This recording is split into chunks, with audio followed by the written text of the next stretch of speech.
Hello everyone and welcome to Cinderful Gaming.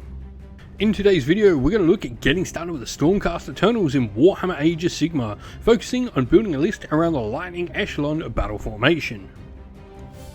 Today's video is sponsored by Gap Games, a fantastic miniature wargaming store in Queensland, Australia. They stock a wide variety of miniature wargames from all things Games Workshop to some of my personal favourites, Conquest of the Last Argument of Kings, and all things Modifius wargames as well. Use our affiliate code in the link below to help support both this fantastic store and the channel as well. So the first place we're going to start with our force is a Ndraconus. This is a model that actually comes in a 2-model box of the Dracothian Guard. So you will get a spare model, but we'll talk about how to use that spare model in the list at the end of the video. But building up a Ndraconus there, this gets you a really solid hero to lead your force. He's got an Eon Fire Blade, which is Rend 2 damage 2, along with his Dracothian Fangs and Talons, which are the same damage profile as well. Now you've got a few abilities. First of all, your Arcane Heritage, where if this unit or a friendly Dracothian Guard unit wholly within 12 inch was picked to be the target of a spell, roll the dice on a 4+ to simply ignore the effect. Now this gives you some good magical defense, which is great, and you've already got solid defense with a 3+ save and 11 health. Your Wrath of the Ndraconus is a rampage ability you can use where you pick a friendly Dracothian Guard unit within this unit's combat range to be the target. Roll the dice on a 2+, you add one to the attack characteristic of both the targets and this unit's Dracothian Fangs and Talons for the rest of the turn.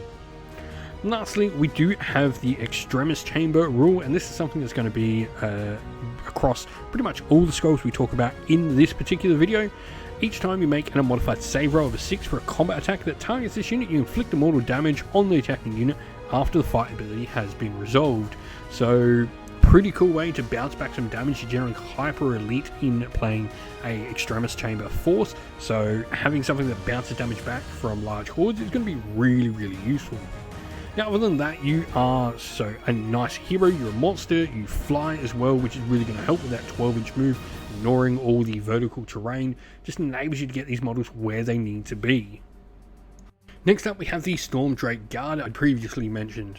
Now Dracothian Guard can be taken in units of 2 reinforced, or you can take a singular model if you've actually got a Ndraconus in your force.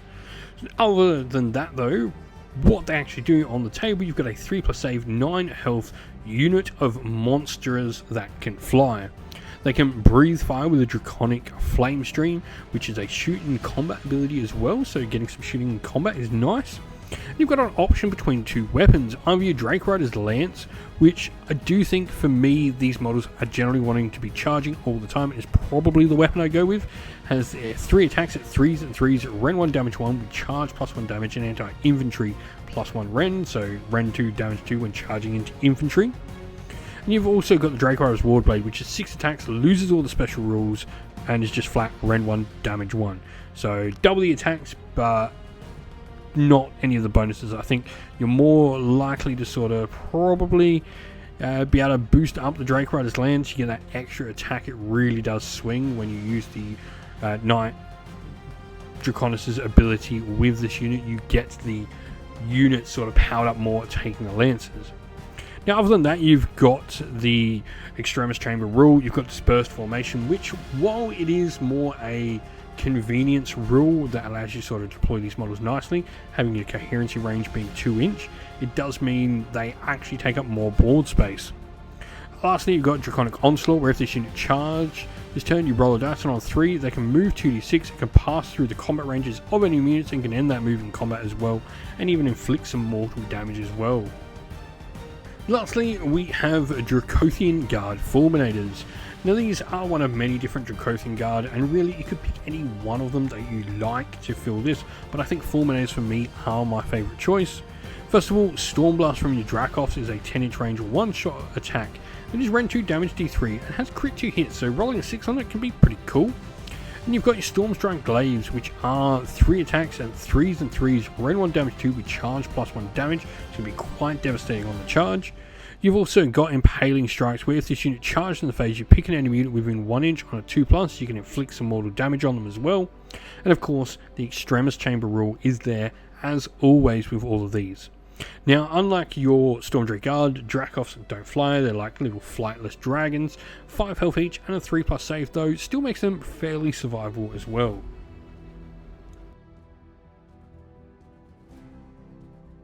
And so our list today, we're obviously playing with the Stormcast Eternals and the Lightning Echelon.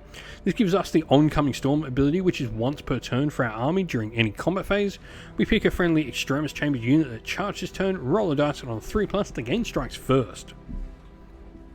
Our only regiment in this force has our hero as the Ndraconus. He's our general with heroic trait Staunch Defender to give us some more objective control, and the artifact of power, the Mirror Shield, which means it's harder for him to be shot at. Units wise, we have the Stormdrake Guard, and then we have another Stormdrake Guard unit, which is the single model, and a unit of Dracothian Guard Fulminators as well to round out the force. We hope that this video was helpful in getting you started with Warhammer Age of Sigmar using the Stormbringer magazine, and that I was able to give you some ideas and inspiration to use those forces on the table.